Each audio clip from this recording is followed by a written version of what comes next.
ani furmaata jedhee gama kiyyaa waan tan kaasu qabsoo Oromoo laalleessaa kaaneessa geenye.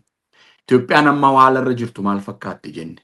Seenessi dhalataa jiru dhaleessamuu barbaadamuu fi ture maal fakkaata jennu ilaalle. Amma gaa wanti nu hafe yoo kun hundumtuu ta'ee har'as qabsoorra jirra yoo ta'e maaltu furmaataa Oromoon garam deemuu qaba isa jedhuufi ani iddoo kanatti Oromoon qaxxaamurarra jira. Daandii qaxxaamurarra jira. Oromoon yoo ce'uu akka baraabaratti hin cabnetti Oromoon nagaa argatee Oromiyaan waaraa akka taatutti dirree siyaasaa ta'ee harkifamee jiru kan Oromoon qixa tokko qabatee waaraa nagaa argachuudhaa fi wanti ta'uu qabu Oromoon dhaabbatee of ilaaluu qaba. Mooraan Oromoo inni mootummaadha jedhee anaangoon qaba. Gaaffii Oromoon deebiseera jedhus gaaffii Oromoo deebisee hin jiru deebisaattis hin jiru. Abdii gaaffii Oromoo deebisuus hin qabu. Warri mootummaa kanaan olitti filannoo yaada qabna jedhee qabsoo geggeessaa jirus qabsoo nagammaa geggeeffamee bu'aan argameef kan na hafe kana ka jedhu sana aarsaa xiqqaadhaan injifannoon bifa argamutti tarsiimoo xaliilaa ta'e garqaabbachuu danda'uu qaba. Yaada waloo dhaleessee dirqama waloof qabaachuu danda'uu qaba. Kanaaf Oromoon yoo mootummaa keessa jiraate inni kaan mormee roga tokkotti hin deebi'u yoo ta'e seenessa nu haasa'aa turretti kufna jechuudha. Kanaaf kan nu baasuu qabu yeroo ammaatti jechuudha. Oromoo cime malee Oromiyaas ijaaruu hin danda'u. Oromoo cime malee seenessa waloo Itoophiyaa keessattis ijaaruu hin danda'amu. Qobaa ofii diimee warri mootummaa keessa jiras an ifan dubbadha abbaan fedhaa liqimsuu hadisu. Ijoolleen Oromoo mootummaa keessa jirraa nuni gaaffii Oromoo deebisaa jira jedhan qobaa gaaffii Oromoo hiikuu hin danda'an. Waraanni bilisummaa Oromoo qabsoo hidhannoo geggeessaa jirus qobaa isaa rakkoo Oromoo hiikuu hin danda'u. Abaawoon jaarmaa ijaaree filannootti hirmaatee geggeessaa jirus qobaa isaa gaaffii Oromoo hiikuu hin danda'u.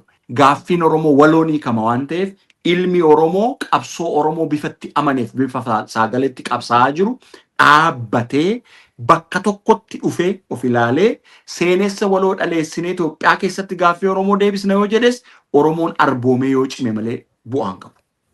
Yoo Oromiyaa akka biyyaatti ijaarranna ta'es Oromoo cimaatu biyya ijaarrata. Kanaaf Oromoo cimsaa, Oromiyaa cimsaa, hoogganni Oromoo keessuma warreen qabsoo Oromoo, qabsoo bilisummaa Oromoo geggeessu hoogganni Oromoo personal ego isaarraa gad bu'ee dantaa Oromoo fuuldura fidatee Oromoon bifa ittiin waan amma haasa'aa jirurra aanee Oromiyaan nagaa waaraa argachuu dandeessu. Daangaan Oromoo kabajamee gaaffiin Oromoo deebi'ee argachuu dandeessu irratti gattaa'ee wal fudhachuu danda'uu qaba jechuudha. Inni mormus Abiyyiif Shimallisiin dhiisee Zammana Kaaseef kan biraa firoonfata yoo ta'e ani hin fudhu. Shimallisii fi Abiyyis immoo Daawudiif Mararaa fi Marroo dhiisanii Geetaachoo Maraddaa fa'aa hammataatti fufoo ta'es hin ta'u. Kanaaf dhaabbatanii of ilaalanii gaaffiin Oromoo deebi'uuf inclusive dialogiin godhamuu qaba. Adeemsa kana keessatti hooggantoota siyaasaa qofaa miti. Warri miidiyaas warri hayyuudha jedhee of waamee sooshaal miidiyaatti dhufee kan Oromoon barbaadu tun taane kan ofii barbaadu haasa'ee sokkus namni kamuu qaamni kamuu kun akka inni dhugoomuu fi waliin qabsaa'uutu isa feesisa. Yoo kana goone ka amma jennu keessaa ba'uu dandeenya. Kanan goonu taanaan immoo dhaloonni keenyatti aanu seenessa waloo hin qabnu jennee nu haasofnu kanatu nurratti ripiit ta'a. Kanaaf akka dullaa qabe bulooshii dhaloonni wayii fiigee qabsoon kun asin geesseetti isa dhumaa fuunee waaraa goonee kutubaatti gochuu fi yoo uleen lafa buute disqualified ta'an ammas Oromoon deebee garbooma jechuudha.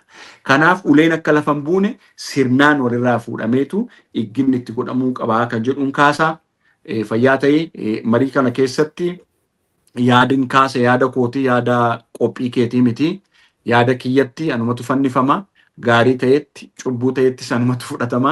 Kanaaf yaadi koo yaada kooti akkasitti naa hubadhaa murna kamis nama kamis bakka hin buune akkasumatti naa hubadhu. Furmaata haasofna taanaan raajiin kan jedhu kuni furmaata isa ta'udha.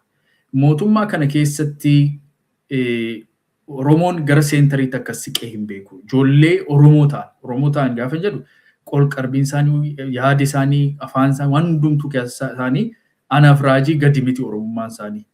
Mootummaa sana keessatti jiru aangoo qabu gara fuulduraatti akkan sila dubbachaa jiru kana gara fuulduraatti seenessa haaraatiin Itoophiyaa keessatti dantaan Oromoo eegama jedhanii warri hojjechaa jiran gatanii deemuu hin danda'an. Haa dogoggoranii sirrii isaa ta'anii namoonni akkuma isaanii Oromoo ta'anii quuqamanii bakka adda addaa irra jiru.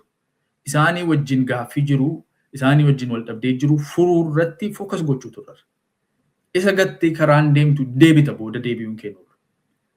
Karaa deebi'uu mannaa ammuma itti yaadanii wal gidduu wanta jiru arboomuu kana raajiin jedhu baay'ee barbaachisaadha. Siyaasaan yuunifoormii ta'uun sirra hin jiru.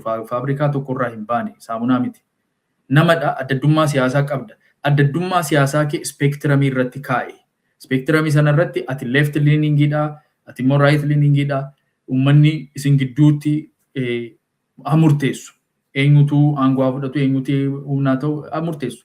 Garuu isin gidduutti wanti jiru uummata akka miineef isa furuu irratti ani Taanzaaniyaa allama yeroo deemanii raajiin ni yaadata tiktaakii irratti teenyeema dhugaa nu gojummaane baay'ee uummata keessatti namoonni waa hubachuu danda'ani waan akkasii hin barbaadan. Jira namni sammuunsa baay'ee hin dammaqne tole tole jedha itti fuufii dhiitii jedha obboleessi isaa akka du'aa jiru hin beeku.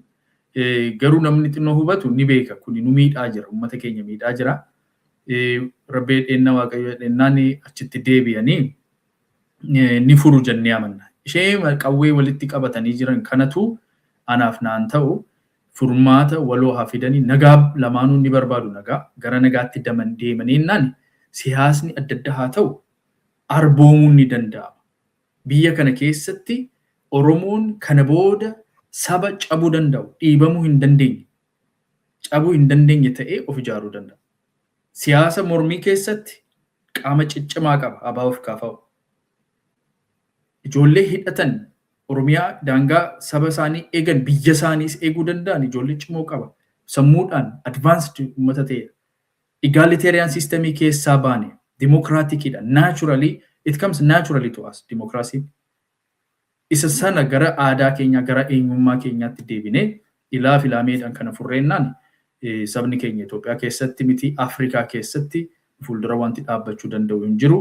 Fayyaa ta'e ulfaadhu kallattiidhaan anis galateeffachuun barbaada obbo Raajis Raastaa waliin jennaa gaafa tiktaakitti wal arginu rifeensa dhedheeraa qabna waan ta'eef fayyaa ta'e.